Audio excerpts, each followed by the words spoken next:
Sacred Soul Sanctuary presents Soul Healing Poetry.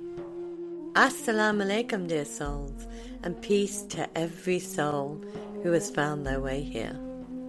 In the name of the one who softens, opens, and awakens the human heart. Welcome to Soul Healing Poetry. I am Gulami Mustafa, and this is a space for gentle reflection, spiritual nourishment, and the healing whispers of Rumi poetry. Here, the heart is invited to speak, and the soul is invited to listen. Welcome back, dear souls, to episode 10 of Soul Healing Poetry. And before we begin today, I want to open this space slowly and intentionally. There's a story often told about Mawlana Rumi, and it's said that before he became the poet the world knows, before the verses poured from him like rivers of fire and longing, he was undone by loss. Shams disappeared, certainty dissolved, the scholar shattered. And when people asked him how he survived that breaking, his answer was never about strength. It was about listening. Listening to grief, listening to longing, listening to the silence after everything familiar had fallen away. Listening to the soul as it searched for itself in the dark. Mawlana Rumi believed that when one soul speaks from truth, it creates a doorway for other souls to enter and remember themselves.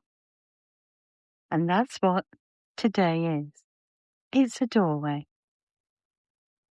Today's episode is not about me explaining or offering answers.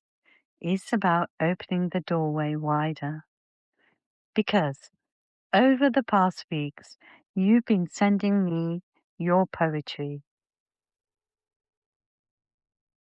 Words written in quiet moments, between breaths, sometimes in exhaustion, sometimes in ache, and sometimes in remembering. And I want you to know, I didn't read them as content. I read them as footsteps, as souls finding their way back to themselves. So today, this podcast becomes a shared space, a listening space, a circle. No fixing, no performing, no explaining. Just voices meeting where they're allowed to be whole. I'd like to begin with a poem sent in by one of you. And the poem is called Lost Pieces.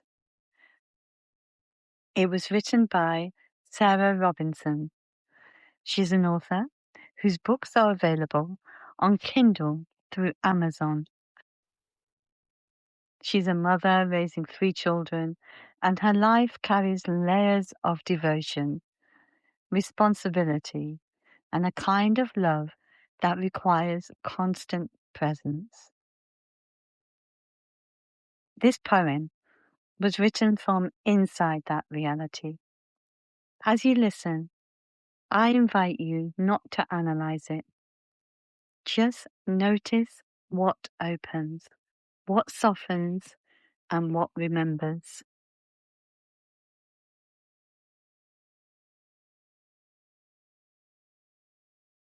Lost pieces.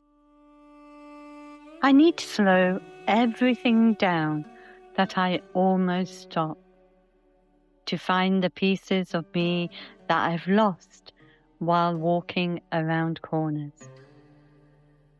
Time needs to move at a dead man's pace. offering the opportunity to gather fading memories before they permanently disappear, along with any hope that still blooms. Lost in cracks of imperfect pavements and buried behind familiar walks, shards of me have vanished. I must dig them all up before they join undesirable weeds of sharp thorns, which become confused in the camouflage of the undergrowth. A fortress of hysteria thrives within my gut, which races uncontrollably to my head. Unable to tame the anger brewing inside my words, turn harsher and the volume louder. Frantically, I try to regain calm and composure, but fail to settle the madness which has taken control of the situation.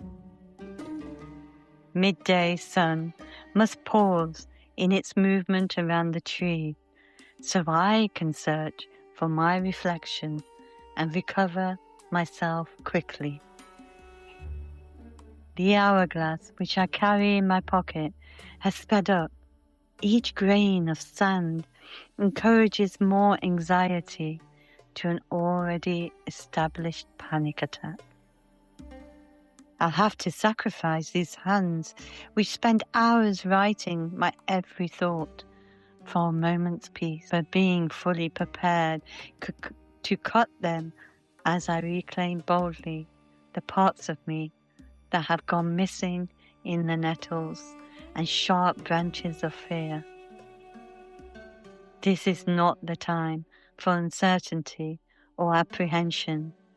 Time is still moving fast, and the sun will soon be setting. More of me will be lost to the dark.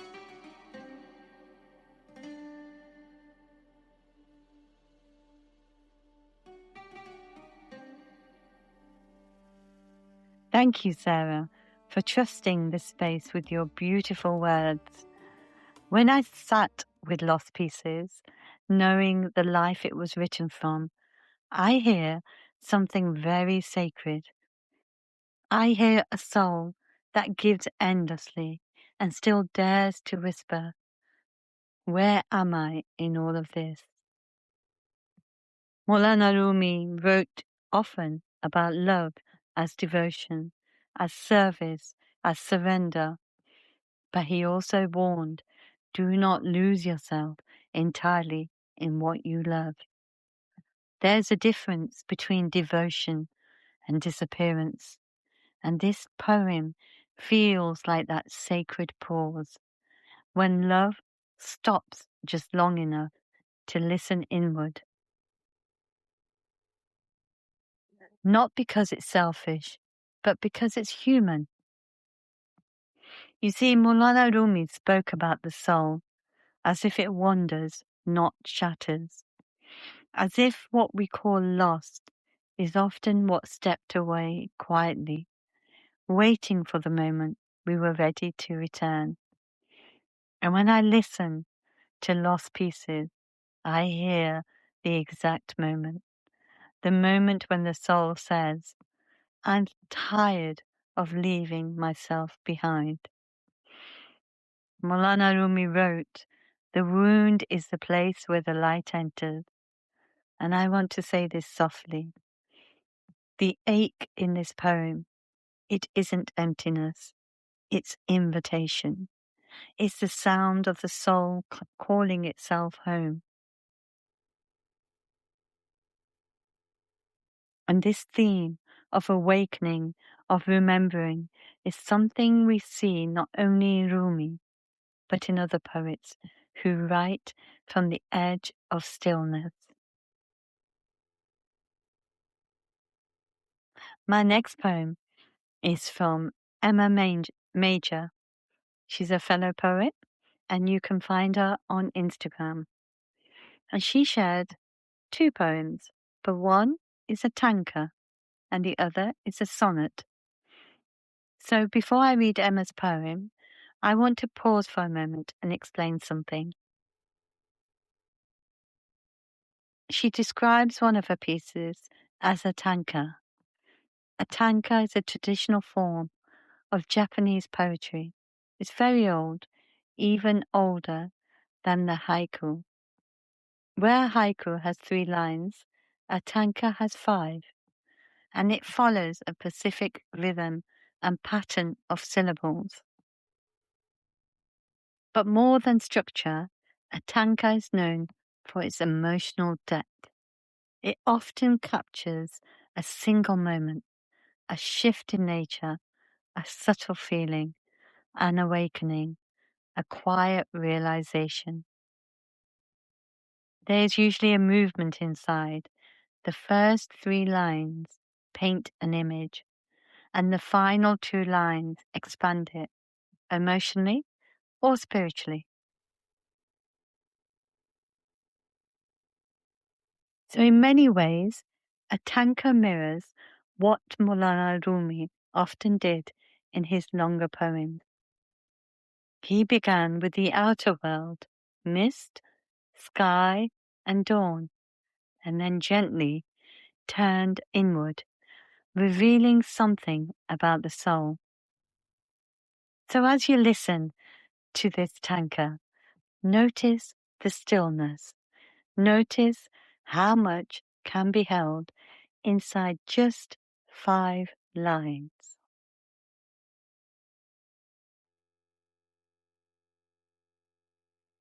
Anodyne mornings, hushed by long, lingering mist, awaken slowly, burnishment of ashen skies, reveals new silver linings.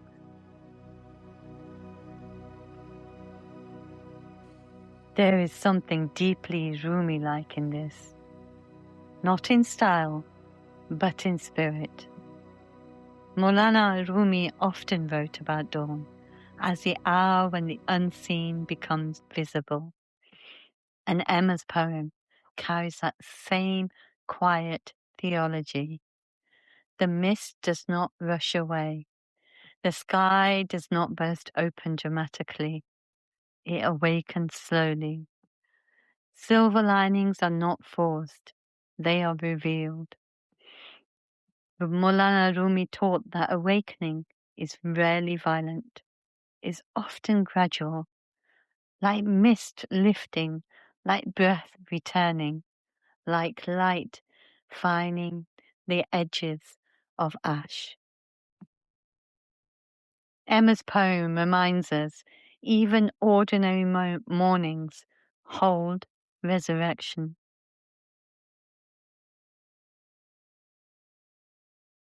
And then there's her beautiful sonnet of the volcano. God's volcano reaches to the heavens, whispering with truth beneath the stone. In grace and love, a most holy impression, ancient power shaking human thrones. From fiery depths, God shapes our sacred space like rivers flowing. Lavas pour and race, wrapping the earth with a boundless grace. As rocks arise, they create a refuge place. Upon these slopes now life begins to teem. The fertile soil so rich with hope, reborn in shadows cast, the flowers brightly gleam. Through trials faced, a lasting faith is born. Let us live on mountains formed in light and trust in God, whose love ignites the night.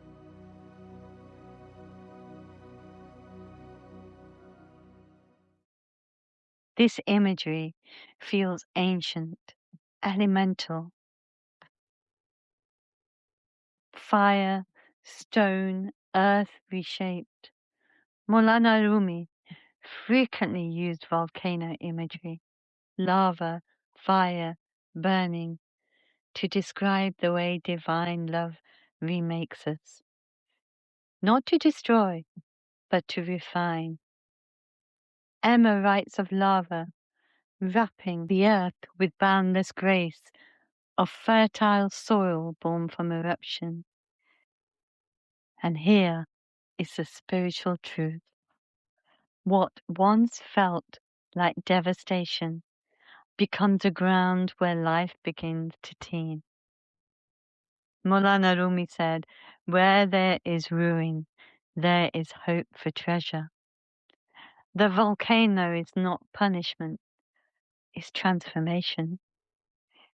Ancient powers shaking human thrones.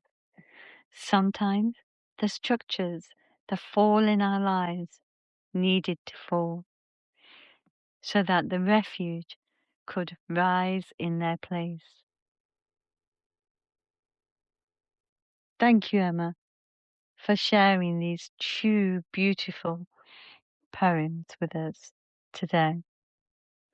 And then we come to an anonymous writer, and they have sent in a poem called I Pray. I pray God is with you. I pray He blesses you in everything that you do. I pray 5 times a day and include you in there too. I pray all the hardships He gets you through. I pray God is with you. I pray you are successful in this life. I pray whatever future you hold is nigh. I pray all the sacrifices you made were good at price. I pray God grants you the most purest of sights. I pray you're successful not only here, but also in the next life. I pray for your safety. I pray with a full heart and sincerity. I pray for your health, physically, mentally, spiritually, and emotionally. I pray any pain you're feeling goes away quickly and swiftly. I pray for your safety. I pray for your happiness. I pray you find your way out of this crazy mess. I pray your heart finds contentment and joy, fullness. I pray God gives you the whole world and nothing less. I pray for your happiness. I pray you become unstoppable. I pray nothing for you becomes impossible. I pray God guides you through every obstacle. I pray you find someone like who's just as lovable. I pray you become unstoppable. I pray in good health. I pray for your physical, mental, and emotional strength. I pray you remember to thank God for every single breath. I pray you're protected and granted a peaceful death. I pray you are in good health. I pray you find goodness. I pray you never ever feel so helpless. I pray the light guides you away from the darkness. I pray your life starts to fall into rightful places. I pray you find goodness. I pray God helps you find a way out of all these sufferings. I pray He dresses you in the most beautiful of dressings. I pray He grants you the highest ranks in His heavens. I pray God grants you more blessings. I pray your heart finds love. I pray that the love you do find is enough. I pray love reaches you even when things get tough. I pray you find something real with someone beloved. I pray your heart finds love. And last, but not most certainly least, I pray you find peace. I pray your body finds a healthy release. I pray these hardships you're fighting, you fight with ease. I pray for the day when you'll experience no more worries or anxieties. I pray you find peace.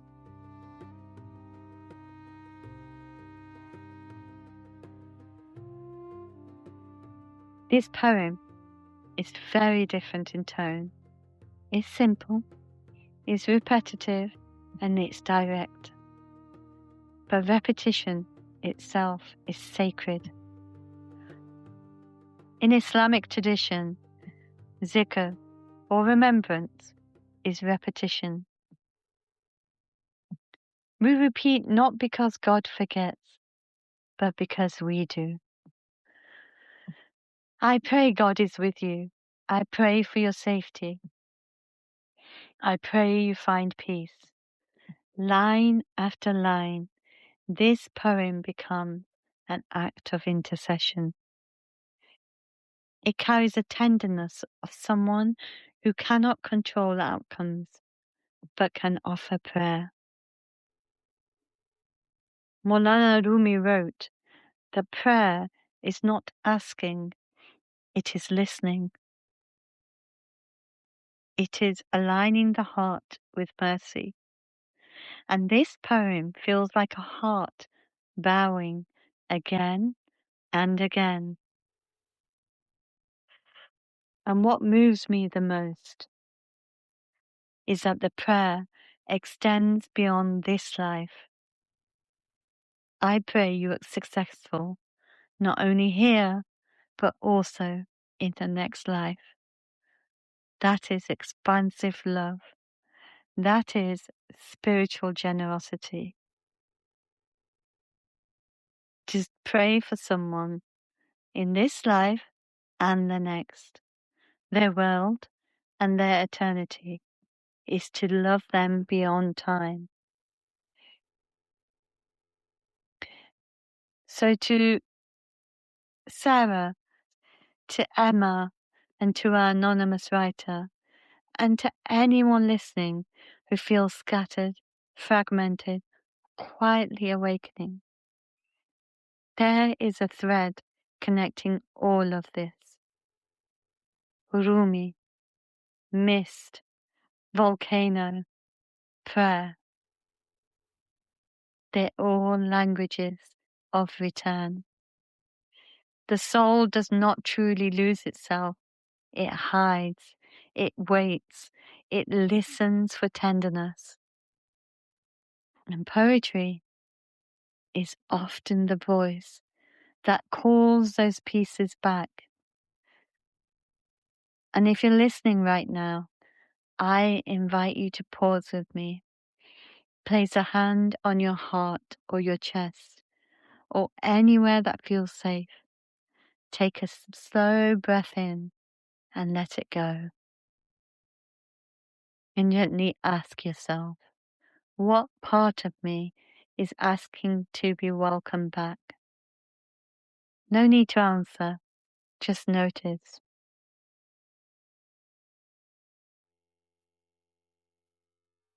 Mawlana Rumi taught that healing is not about becoming someone new. It's about remembering who we were before the world asked you to disappear. Lost pieces feels like remembering. Emma's mist feels like remembering. The volcano's fertile soil feels like remembering. I pray feels like remembering. And perhaps that is what this podcast is becoming. A shared sacred space. A place where our voices meet. Where grief, love, awakening, prayer, and healing are allowed to breathe. Before I close today, My dear souls, I want to share something gently and clearly. If you choose to send in your poetry, please know that your words will only ever be shared with care, respect, and intention. Your poem can be shared anonymously or with your first name or your pen name or initials. That choice is always yours. Nothing will be shared without consent. You're always welcome to let me know if your poem is meant just to be held or if it's offered for the healing of others. This space honors your boundaries as much as your voice. So if you feel called to share your poetry with this podcast, I would be honored to receive it. You could send your poem by email to sacredsoulsanctuary@outlook.com, and I'll leave that in the notes as well. Or you can DM me directly on Instagram, and my profile is linked in the show notes. When you send your poem, feel free to include how you like your name shared, or if you prefer to remain anonymous, and anything you'd like me to know about the piece. There's no pressure to explain your story. Your words are enough. Thank you for being here, and thank you to Sarah, to Emma, and to the anonymous writer for sharing your beautiful words for everyone today. And thank you for trusting this space with your truth. Until next time, may your lost pieces recognize your voice when you call them home.